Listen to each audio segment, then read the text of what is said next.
Good afternoon, everybody. Obviously, a picture's worth 1,000 words, and what we're seeing here, I think, gives you some sense of what the people of Moore and the people of Oklahoma have been dealing with over these last several days. There are a couple of acknowledgments that I want to make, but let me begin by just saying that whenever I come to an area that's been devastated by some natural disaster like this, I want to make sure everybody understands I'm speaking on behalf of the entire country. Everywhere, fellow Americans are praying with you, they're thinking about you, and they want to help. And so I'm just a messenger here today, letting everybody here know that you are not alone, that you've got folks behind you. Obviously, the damage here is pretty hard to comprehend. Our hearts go out to the families who've been impacted, including those who've had loved ones who were lost. And that was true for the parents of some of the children here at Plaza Towers Elementary School. There are a number of people I want to especially thank because they've engaged in some heroic efforts in dealing with this disaster.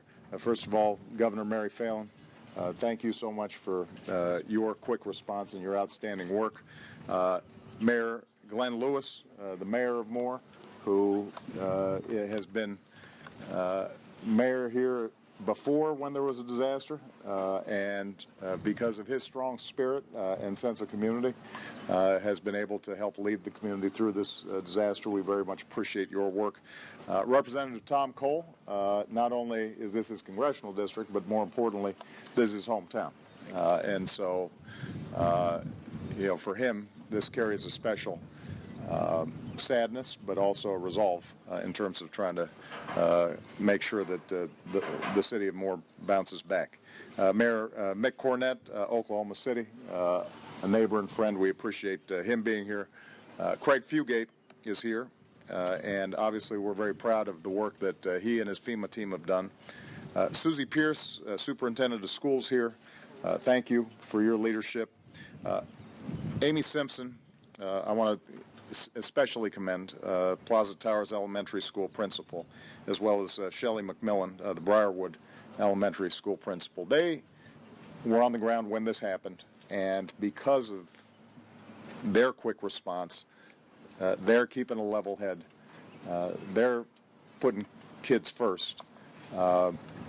Saved a lot of people, and they're still going through some tough times. I can only imagine being their husbands who were here, and the panic that I'm sure they were feeling when the tornado first struck. But I know that they could not be prouder of their wives for the outstanding work that they did in this amazing situation.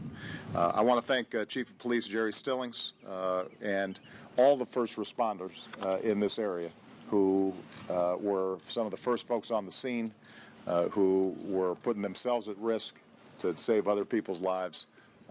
That's what first responders do, but sometimes we take them for granted, and it's important we don't, and we remember moments like this. That's why it's so important that we continually support them. At my direction, Craig Fugate arrived here on Tuesday. FEMA was on the ground even before Monday's tornado hit, and their teams have now completed searches of more than 1,200 buildings. We've helped to register more than 4,200 people for disaster assistance, and we've approved more than $3.4 million in direct aid. Obviously, there's a lot more to come. But it's not just a government response. We've seen incredible outpourings of support from churches, from community groups who are helping folks begin to recover. This area is known more than its share of heartbreak, but people here pride themselves on the Oklahoma standard. What Governor Phelan's called being able to work through disasters like this and come out stronger on the other side. And that's what we've been seeing this week. From the forecasters who issued the warnings, to the first responders who dug through the rubble, to the teachers who shielded with their own bodies their students. Oklahomans have inspired us with their love and their courage and their fellowship. Neighbors have been offering up spare bedrooms and couches for those in need of shelter. Universities have opened up their buildings for temporary housing, and local companies have pitched in. So this is a strong community with strong character. There's no doubt they're going to bounce back, but they need help, just like any of us would need help if we saw the kind of devastation that we're seeing here. We have about 1,200 homes that have been completely destroyed, but we've got 12,000 that have been damaged in one way or another, and that's a big piece of business. And along with the schools, we've got a hospital that has been destroyed. It's going to take a long time for this community to rebuild. So I want to urge every American to step up. If I've got one message for folks here today, go online, donate to the American Red Cross, and if you're from the area and you need to register for disaster assistance, you can call 1-800-621-FEMA. That's 1-800-621-FEMA, or you can go to disasterassistance.gov, disasterassistance.gov on the web.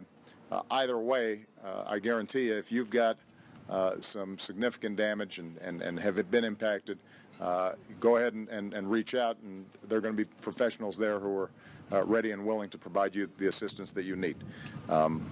We know more is going to come back stronger from this tragedy. Your mayor said that you're already printing new street signs. Yes, and I want folks affected throughout Oklahoma to know that we're going to be with you every step of the way. On Sunday, the first deadly tornadoes touched down about 40 miles from here. And I mentioned this the day afterwards. There was a story that really struck me in the press. In the rubble was found a Bible open to the words that read, "A man will be as a hiding place from the wind and a cover from the tempest." It's a reminder, as Scripture often is, that God has a plan, and it's important, though, that we also recognize we're instrument of His will, and we need to know that as fellow Americans, we're going to be there as shelter from the storm for the people of Moore who've been impacted. And when we say that we've got your back, I promise you, we keep our word. If you talk to folks in Alabama who've been affected over the last couple of years, you talk to the folks at Joplin, who I know have actually sent volunteers down here to Moore. If you talk to folks in New Jersey and New York, they'll tell you that when we say we're going to be there until you completely rebuild, we mean it. And I want everybody to have that confidence. So, again, to all the people here behind me, I want to say how proud I am of them, how grateful I am for their service. I want to make one final comment. A lot of the first responders talked about the training that they've done, in part through some federal grants, to prepare for disasters like this. And as a consequence, when it actually happens, they know what to do. They're not losing time. They're able to go through all the drills and the training that they've gone through. Training, education, both for citizenry but also for first responders, is absolutely critical. And we've got to make sure that those resources remain in place. So I know everybody in Congress cares deeply about what's happening, and I'm confident that resources will be forthcoming when it comes to rebuilding. But remember that it's also the ongoing training and equipment that we're making sure that those things are placed. We can't shortchange that kind of ongoing disaster response. We can't just wait till the disaster happens. That's how, in part, we're able to save a lot of lives, and I want everybody to keep that in mind. So with that, let me just, again, say thank you to everybody here. Madam Governor, thank you for your leadership, and may God bless the people of Oklahoma, and obviously continue to bless the United States of America. Thank you.